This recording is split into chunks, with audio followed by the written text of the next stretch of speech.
Roy Aiken, one of the players who played with there, you came into the team, and a lot of those, 4 or 5 of those players, when you came in, had left from the '86 team, McClare and Mora McLeod and that.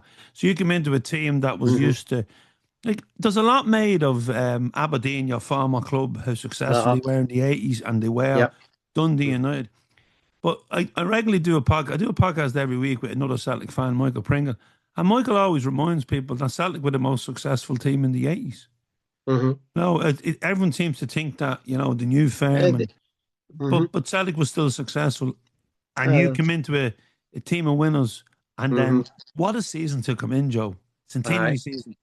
See, a lot of people forget. I started off at Aberdeen and I was only a 12-year-old kid. And as you know, I was on Celtic's doorstep. I mean, I think I was born in Belvedere Hospital, which was right next to the Celtic training ground at the Social Club in London Road. That's where I was born and grew up in the East End. But at the same time, I got told I was too wee. But I went to Aberdeen at 12 and Alex Ferguson came in for me. And he was like bossing. He changed everything up at Aberdeen with him and Jim McLean taking on Celtic and Rangers. And they turned it around. But you know how successful Alex Ferguson was in the 80s, where he winning leagues and Scottish Cups, and he even doing well in Europe. And I grew up with that, and I was training with these guys in '83. I was over at Gothenburg, so because I was part of the club, and the club took everybody. So me and my dad were over at Gothenburg, and then I came back and I signed for Aberdeen in '85. And I got into the first team at 16 years of age, and I never looked back. It was great. And that's how I joined Celtic when I was 19 in '87. But I was in cup finals with Aberdeen, and I was in cup finals with Celtic and challenging for the league.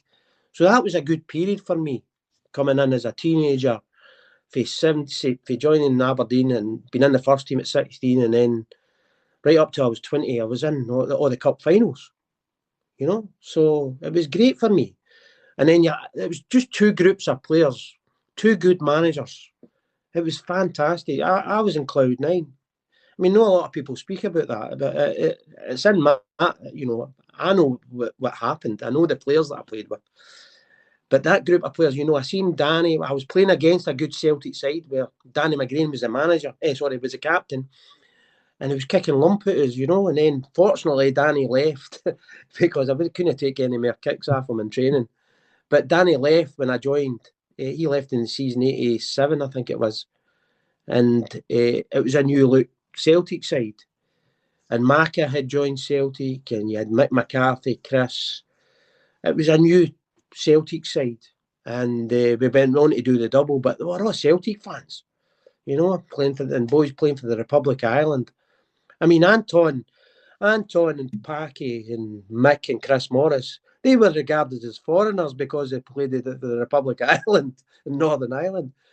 Alan McKnight's another one, but that was the only foreigners we had in the team. The rest were all Scottish boys who were all brought up supporting Celtic.